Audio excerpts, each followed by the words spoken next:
It's my pleasure to introduce today Dr. Eugene Lee, who has kindly agreed to give up some of his time to talk to us about his printing experiences and utilising the Primeprint in his practice.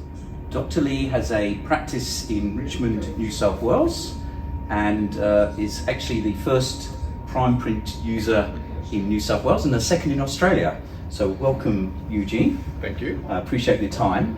And I'd like to start off by asking you, prior to the purchase of the Primeprint, what were your thoughts about printing in general and 3D printing in dental? I've always been interested in any technology that helps the practice run more efficiently, more smoothly.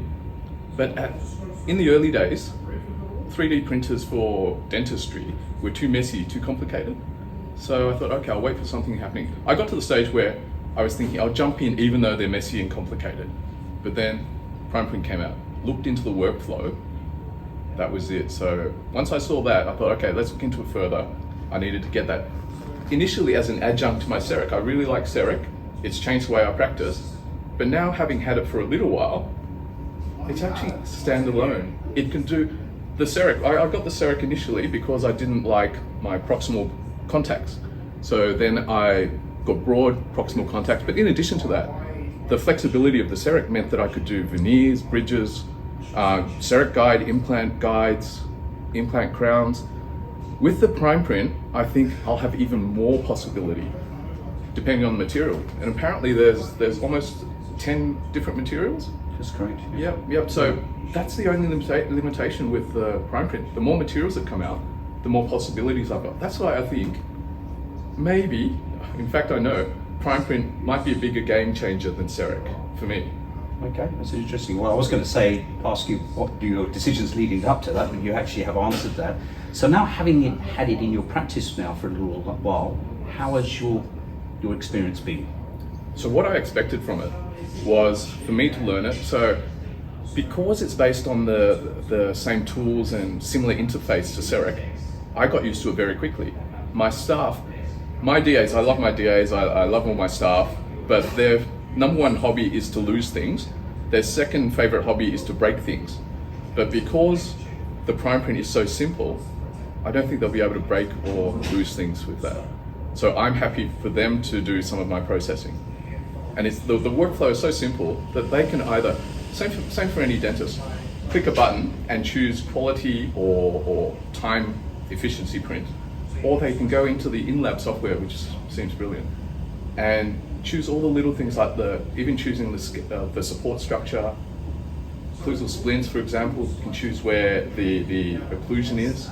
So they can actually do some of that, and all I have to do is oversee that. Okay, so far, what have you been predominantly using it for? So I've done quite a few occlusal splints, models, the accuracy of the models. I think my DAs are very good at pouring out my models, otherwise they wouldn't be with me. But comparing it to a printed model, there's completely different, chalk and cheese. So I've recently I did a set of veneers. I'll always pour up a model just to try it on before the patient comes back. The fit on the Primeprint model, I normally have to carve out some of the stone no matter what in an actual model. But in that case, with the Primeprint model, just came on, veneers fitted perfectly. And that's exactly how, when the patient came in, that's exactly how it fitted on the patient as well. Whereas in the past, stone models always had to do some adjustment no matter what. Okay, and with the current applications, is there any other areas that you see yourself getting into there or utilising it? Many areas.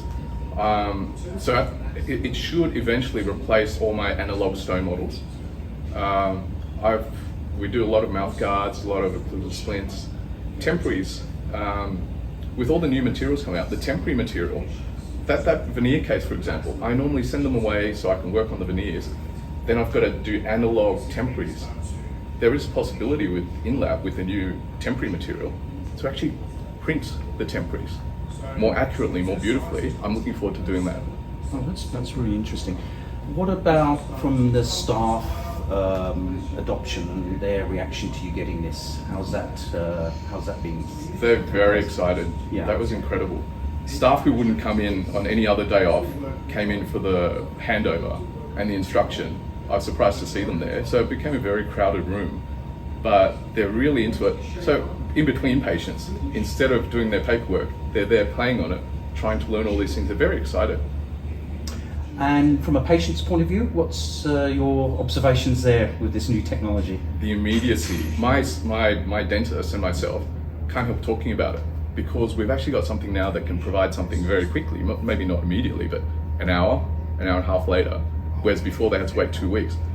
Patients aren't used to that. It's like when CEREC first came out and they were filming it because you get a crown within an hour. Now they're getting an occlusal splint within an hour. They're getting to see a model of their teeth, whether it's a wax up or something else, within 30 minutes. And they can actually hold it. That tactility is really important for them. I'll show them a lot of digital things on the screen and wow them in 3D movement, but then they actually hold it. That's a different thing altogether, I think, for them. Well, that's great feedback.